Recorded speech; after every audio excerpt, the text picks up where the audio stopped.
morning and welcome. This is Channel 31.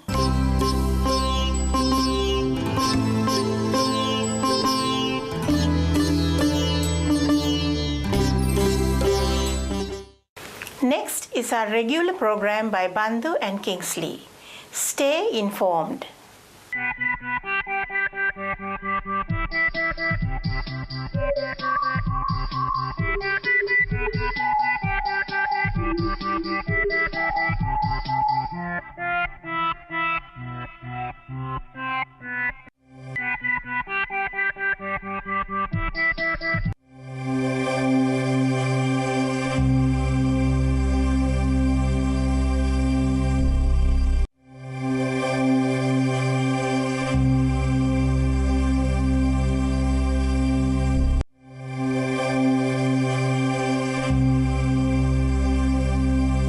Good morning, Kingsley. Morning, Bandhu.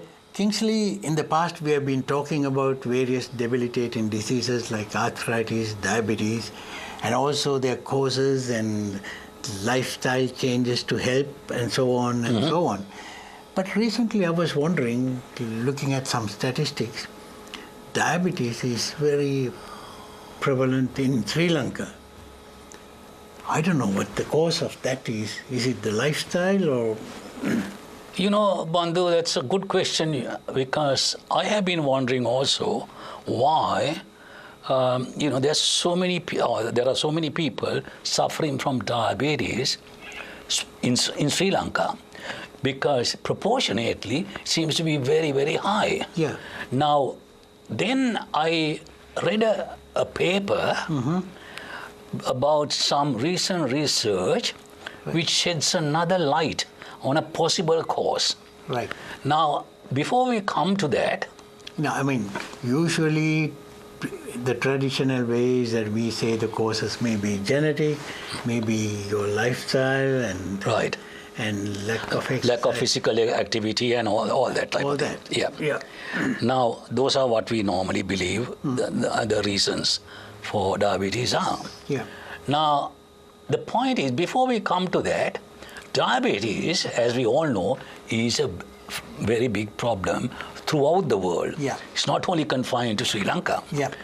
Now, in 2014, Bandhu, 387 million people worldwide were affected by diabetes. Right. Now, the sad part is that according to their projections, by 2035, the numbers are expected to rise to something like 592 million. That's very alarming, isn't it? That is terribly, terribly alarming.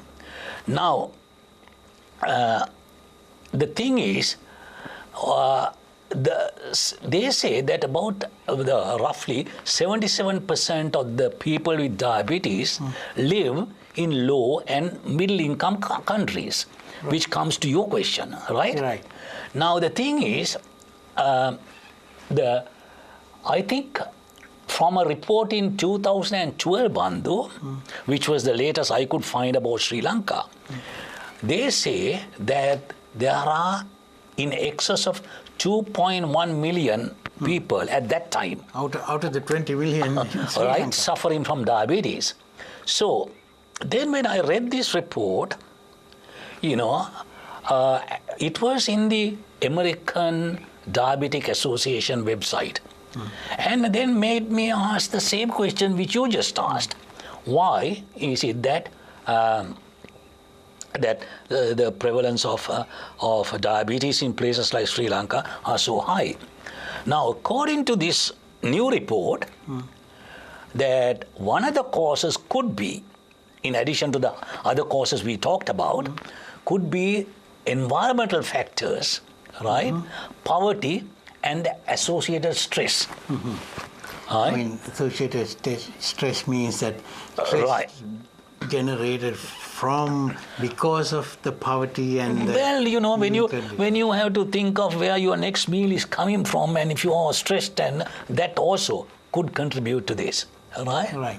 Now, according to this report, Bandhu, that there is now increasing evidence that the environment we live in plays a fairly big part. Some people even believe that it is more than your genes, your genetic element. But of course, you can't discount the fact that your lifestyle, your diet, lack of exercise, all contribute to that. So, what the reason, or the people who looked at this believe, is that the everyday stressors people face because of poverty and discrimination, right, can also be a cause. Now, then I read more into this thing as to why, what happens. Now, one of the reasons they believe, Bandhu, is the body puts out a hormone called cortisol. Yeah. Now, cortisol tells the body to increase the blood glucose level. Right. This is the body's response to that theory of fight or flight. Yeah. When you're faced with some sort of danger, right? Yeah.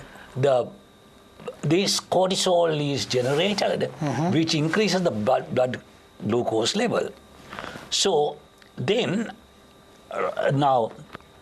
so it is at times of stress, Bandhu, is also this fight or flight theory comes into play. Right. That the cortisol is generated or secreted by the adrenal glands, and the blood glucose level increases. So now, to counteract that, the pancreas, I think, generates insulin. Insulin, yes. Which really converts this blood glucose level in the body for muscles and the other things, right? Now, if that is the case, then these people believe that there is a fair chance that these elevated blood glucose levels, because of insulin deficiency, or the demand for insulin is greater, and the body can't produce enough, that it could result in diabetes, especially I think type 2 diabetes. Right. Now, this doesn't discount the theory that you should look at your diet. Yes, you should. You should look at your exercises. But what I was thinking is, maybe this is another cause. The decision makers in places like Sri Lanka and others should think about alleviating or doing something about the stressful situation created by the environment and the poverty and the day-to-day difficulties which especially the rural people face. Well, because the point is, now we always knew that there are these other causes of the common ones which we already know about. But if emotional stress, Bandhu, can also cause this thing, right? I mean, these studies are still in the initial stages. But don't you think the decision makers should be looking at it and saying, okay, let's see whether we reduce the stress level, whether things can improve. So the lesson we can take is, even while, when we are living in the developed world, so we have to avoid stressful situations to reduce the risk of diabetes. Okay? So, your question was a very valid question, because that's one of the things I have been asking as well, as why there's so many people, especially in Sri Lanka, where we come from, right?